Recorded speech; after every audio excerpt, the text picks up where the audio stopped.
move on to the next one, BP6, which is about refine the details of the detailed design. The detailed design is refined based on the architectural design.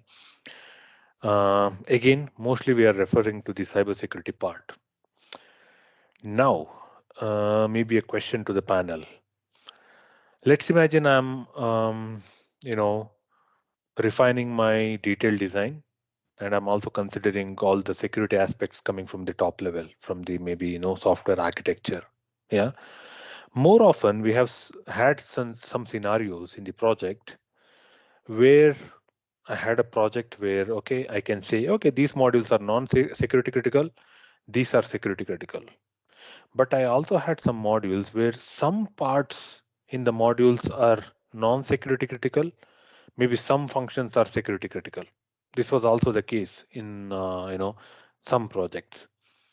My question is, what is the best approach to design the detailed design in the security critical project, and what has to be taken care of? So, in my opinion, there's this famous saying in functional safety, right? So, if you're not sure, make it safe. Better Hmm. safe than sorry. So, if your component, you said component or module, component. Let's say it as component has both security and non-security critical functions. It's better to make it secure. Hmm. Now, one other thing that I want to highlight is what exactly does it mean by making your component secure? How will you make your component secure? Hmm. Two ways. One, in fact, one way, you protect it. How do Hmm. you protect it? Protect it in two different ways. One, whatever the messages that are outgoing, protect that. That is by some kind of encryption. The second, whatever is inside your boundary, inside your component boundary, that also you need to protect. How would you protect it? You would protect it in a protected memory area. So you would define a specific memory area where your component resides, all your stack variables or all your uh, heap variables, whatever. Hmm. We are going in deep because this is unit design, right? So we are going in depth. So this is where you put it in a protected memory area. In fact, when you say protected memory area, so this is a area which needs some kind of authorization for non-critical applications to come, Hmm. so that they know that okay, this is some confidential information is stored there. Hmm. So if you are trying to implement a component which has both secure and non-secure functionalities, Hmm. I don't see much of a challenge in terms of efforts or the complexity where you place this component in this protected section. Of course, there can be some when it is interacting with other modules Hmm. where the operation might become really complex or really time consuming. So this is where there some architectural designs decisions needs to be taken. Otherwise, the best approach in my opinion is to always be safe than sorry. So put all the things in a critical application.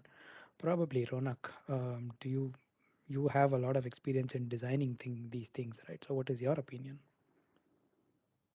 So, I mean, as per my understanding, so uh, we are defining the assets and we are protecting the assets at the Hmm. end, right? So, I mean, if we tell these things are my asset, then maybe we are implementing some of the cybersecurity controls to protect that.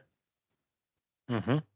Uh, Now, if yeah, I mean, if the data set can be any module and so on, right?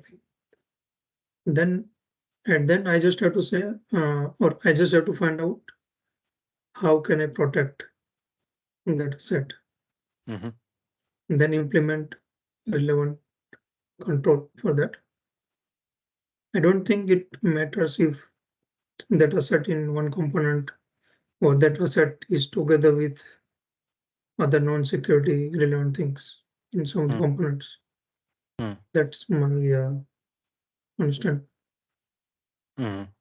Okay, so your approach is to make sure that, okay, as a part of the security related units, whatever the information we have to protect. We have to be careful about that, because sometimes when we mix up with non-security critical ones, we may also end up taking some verification methods which are not suitable for the security critical unit. So this is where I think the approach from Falcon is, if at all you have something security and non-security mixed up in one module, make sure that you verify everything according to the security standard, whatever the recommendations are there. Maybe do that kind of a coverage, that kind of a testing, that kind of a, security analysis, and so on and so forth. Understood. And maybe just Mhm, to give one example about what I was talking about. So, for example, like we have any communication Ethernet or CAN and so on, and we have hundreds of messages, but we are not protecting all the messages, right? We are just protecting some of the messages mm, which shall not be read by external people. mm, So I'm just protecting those assets which mm, are critical for me, and I'm not protecting everything. mm. Understood.